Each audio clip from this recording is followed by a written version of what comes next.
boys feeling about it? You're right, Andy. It has been an exciting week. I think to be able to go to a game where you know you're taking the world champions, it's going to be a sellout.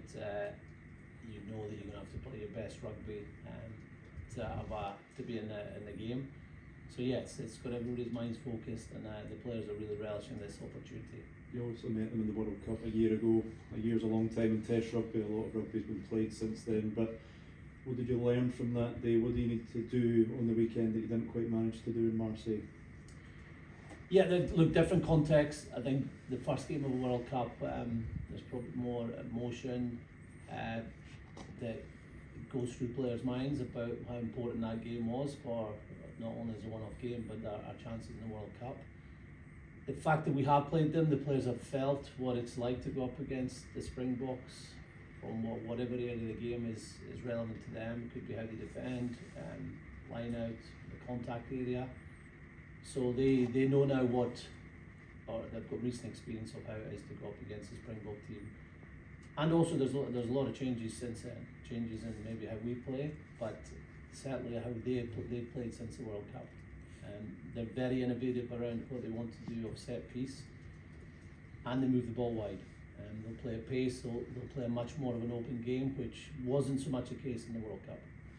Talk to us about your team. Tom Jordan comes in, he's been fantastic for Glasgow, a really good debut last weekend. Comes in at fullback. Why Tom at fullback?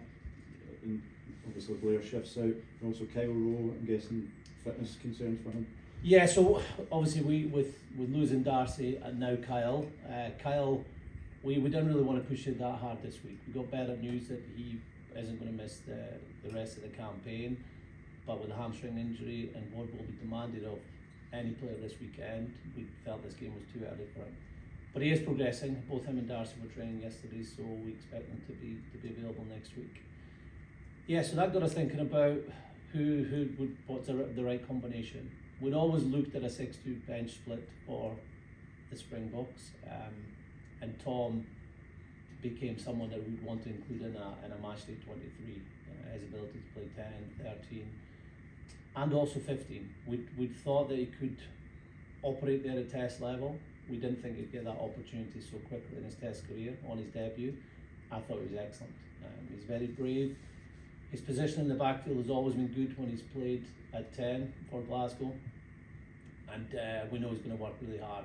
So with Blair having played a lot of rugby in the wing, not just over his career but this season, we feel that's the best combination this weekend. You've gone 6-2, the Boks have gone 7-1. It's a frightening bench that they've named, but what's your thinking around your bench and how you can match up to some of the stellar names that are going to come into the game late in the game for them? Yeah, like 6-2 is about awareness that the forwards are going to have to work really hard for 80 minutes. Now, there's a group of forwards that are going to play 80 minutes, and that's our expectation of them to make sure that they keep the intensity up for the 80 minutes. But others will be replaced, and the players coming off the bench have to bring their own strengths but keep the intensity going. When South Africa picked that 7-1, they've tended to bring all the forwards on. So that is a challenge in itself, but for us, we feel that the players off the bench do give us that ability to continue the physicality that's required, but also add some pace. How did it change the way that players approach South Africa, given the URC teams and the familiarity with the majority of these players now? I would say it's probably helped. I think the South African teams coming into the URC has helped the competition. It's helped countries like ourselves, Italy, Ireland, and Wales, that you're going up against teams that bring so much physicality, size, set piece focus that maybe we wouldn't have got before in the URC, not on that consistent basis. And then you get that familiarity of going up against players that play for the Springboks, finding out what they're like in terms of individuals, with things you learn in the scrum, or just what they do in defence. And then you get the confidence if you can beat them at that level. So our players, having experienced more away victories in South Africa, certainly gives them more confidence going into this fixture. So one of these ones where it's been a passage of time since Scotland tasted victory in this fixture. Is that something that motivates these guys knocking over these records? No, I don't think so. I think they look at the next game, they look at what they're able to achieve as a group, and I think there's just a realisation that when you take on a world champion team, there's going to be a record that you're going to have to beat. I think that something that we really respect about the South African team is a consistency. They have delivered time and time again. They have real good depth in their squad, so they sometimes make changes, sometimes put your perceived first team players on the bench, but they're able to play at a high level on a consistent basis. They've done that since the World Cup. How about for you as a coach going up against them? They're so lauded for the way they're coached, the innovation and everything.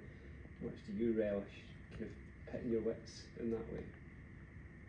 Yeah, like you're just focusing on what you can do to help the team win. By this stage, the ownership of the team is largely down to the players, and you're looking to make sure that the understanding is there on how we want to play and leave no stone unturned. But really now, from now onwards, the intensity and the focus is what our players are going to deliver.